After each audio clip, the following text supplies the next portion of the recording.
This is a must-see video, and there's one right after this. So I'm going to do this one, then I'm going to do the next one. This post exposes 7 judges with offshore bank accounts collecting bribes. U.S. Senator Richard Blumenthal offered me a bribe, $100 million.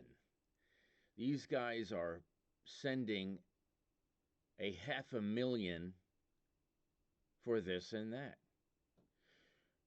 J.D. Vance obviously knows. Watch this video in its entirety. It's very important. I'll tell you why. Maybe, maybe not. It's not safe for me. Okay? I said it. Listen carefully. You in contempt right now. You think your position protects you? You're nothing but a Trump lackey in an expensive suit. Your Honor, Vance remained unfazed. My position has nothing to do with this, but since you mentioned protection, perhaps we should discuss the Liberty Foundation's protection payments. Davis. Hold on. This gets ugly. Keep in mind, the Director of Elections for the state of Connecticut, Ted Bromley, sent out, 10,000 letters saying no Trump supporter will ever be elected in the state of Connecticut ever again. None. No Trump supporter. So they've got the Republicans in fear, and they've got the judges in their pocket. Davis's face went from red to white in an instant. How dare you? What payments? There were no guards. Remove this man from my courtroom. The court officers hesitated, exchanging uncertain glances. Davis's behavior had crossed a line, and everyone knew it. Actually, Your Honor, Vance reached for his briefcase. I have some very interesting bank records here. Would you like to explain the monthly deposits from offshore accounts that coincidentally align with your rulings against conservative defendants? Shut up, Davis screamed, completely losing his judicial monthly payments. So we sued BlackRock, who is on tape bragging they bought U.S. senators. Demeanor. You have no right, no authority. I am the law here, me, not some conservative bootlicker who. Vance calmly held up a document. Your signature on these authorization forms suggests otherwise, Your Honor. The judge's next reaction shocked even his own staff. He lunged forward, pointing a trembling finger at Vance. You planted those. This is a setup, a conservative conspiracy to. He caught himself, but too late. His outburst had revealed far more than any evidence could. A conspiracy? Vance echoed softly. There's a conspiracy, folks. And the FBI knows it. And so does J.D. Vance. And so does. There are cases I am aware of that Marissa Alter from News Channel 12 will not share, will not report on. And they are epically huge. Interesting choice of words, Your Honor, especially given your private meetings with certain activist groups. I will not be interrogated in my own court. Davis was practically foaming at the mouth now. You think you can come in here with your smug face and your evidence? He spat the last word like it was poison. Evidence? Vance continued calmly. That shows a disturbing pattern, like the Thompson case last month, where a small business owner lost everything because you wouldn't allow evidence of his charitable work to be presented. Just like today. Davis's laugh was almost hysterical. The Thompson case? I have 500,000 felonies in my brokerage firm. I had no idea they took place. I had the only licenses. I was a 24, a 55, and we've gotten screwed in 350 lawsuits in a row from the various judges. The question is, how much did the chief state's attorney take in bribes? That conservative fraud deserved what he got. They all deserve it. These people think they can hide behind their faith and family values while, or perhaps, Vance interjected, pulling out another document.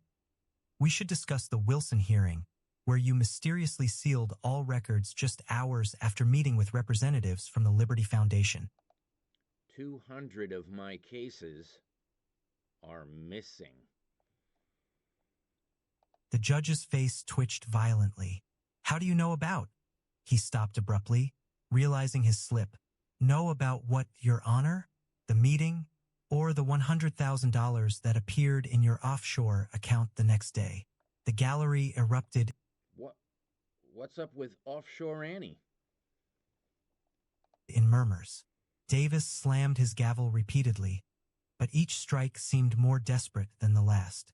Order, order, I will have order. His voice cracked with panic. This is all fabricated. A conservative plot to, like Mrs. Anderson's case, Vance pressed on. A grandmother who lost her life savings because you wouldn't let her explain. Just like Al's case. Al's case was $2 million. Where the money came from. Interesting how the company that sued her donated to your re-election campaign just... Heather's case, $3.5 million. Sam's case, $1.2 million. Weeks before. Shut up, Davis screamed, his composure completely shattered. Andy's case, $3.5 million. You have no right, no authority. I am the law here, me. No, Your Honor. Vance's calm voice cut through the chaos. You're not the law. You're supposed to serve it. Like when you took your oath of office, the same day you opened that account in the Caymans. Davis stood up, his robes disheveled. I'm talking about BlackRock. I'm not talking about his Cayman account. I'm talking about the pension system. I'm talking about Alvord, DePentima, and Bright, Cradle, Westbrook, and Suarez. I'm talking about Clark, Gennario, Blowy. I'm talking about the Judicial Media Committee.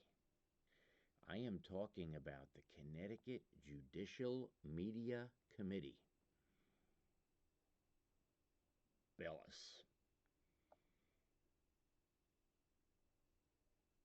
ABC, NBC, CBS, News 12. Pointing wildly at Vance. Guards, arrest this man for contempt. Seize those documents. All of them. Now, what are you waiting for? Before they do that, Your Honor, Vance spoke up, his composure intact. Perhaps we should discuss why you're so eager to seize these particular documents. I don't have to explain myself to you. Davis was now pacing behind his bench like a caged animal. I am a federal judge. My decisions are final. My authority is absolute. Absolute authority. Just like Meyer, who screwed the pooch in New Haven federal court.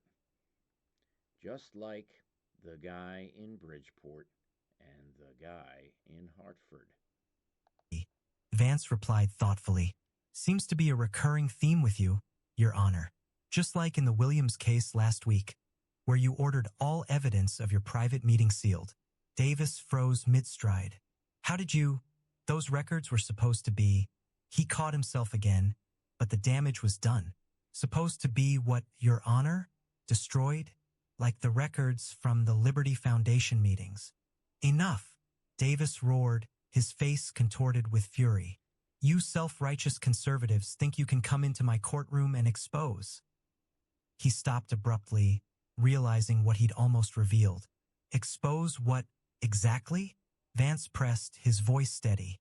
The I'm talking about the 2 murder attempts. systematic abuse of judicial power? The coordinated targeting of conservative defendants? Or perhaps the payments you've been receiving to... I said silence. Davis screamed, completely losing control. He grabbed his gavel and hurled it across the courtroom, narrowly missing his own clerk. You want to talk about abuse of power? I'll show you abuse of power.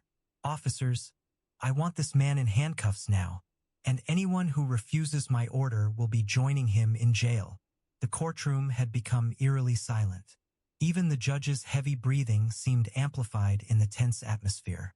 The officers still hadn't moved, their faces showing clear conflict between duty and conscience. Last chance, Mr. Vance, Davis snarled, his voice dripping with venom. Hand over those documents and submit to arrest, or I'll make sure you never set foot in another courtroom again. That's an interesting threat, Your Honor, Vance replied, opening another folder.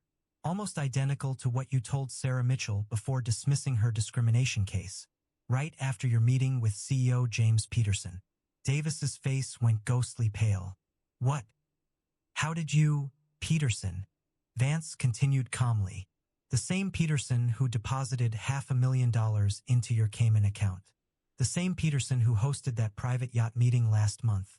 The one where 7 other judges were present. 7 judges were in on it. On the $500,000. Did they all get $500,000? How sweet is that? All of whom mysteriously ruled in his favor the following week. You have no right, Davis screamed, spittle flying. You mean Dumas? Flying from his mouth. Those records are privileged. Those conversations were private. You illegally. Private? Vance asked softly. Like the recordings from your chambers? The ones where you explicitly told your clerk to lose evidence that would have exonerated 3 conservative defendants. The clerk, still at her desk, burst into tears. He made me do it, she sobbed. He said he'd ruin my career if I didn't. Silence, Davis roared, but his authority was crumbling. None of this is admissible. You can't prove. Actually, Vance interrupted. Everything was obtained legally. Your own security cameras caught the midnight document shredding. Your own phone recorded the threats. Your own signature authorized the transfers.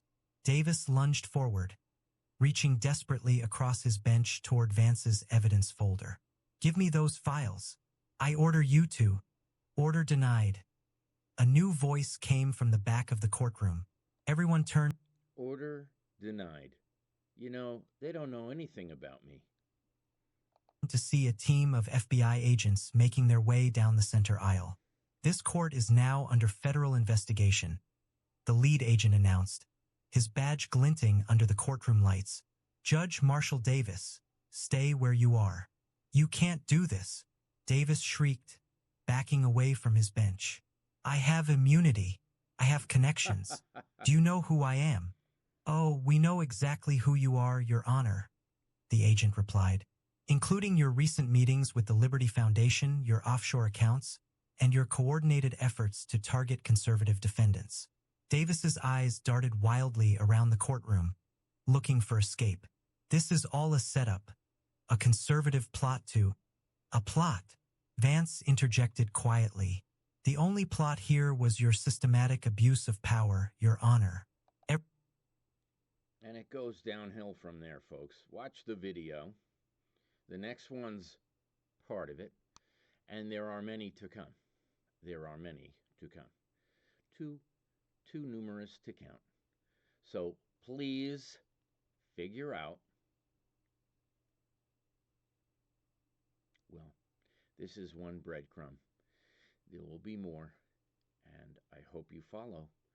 Post, share, and go to court on Wednesday at 10 o'clock in Bridgeport, GA2. Be there or be square. Thanks.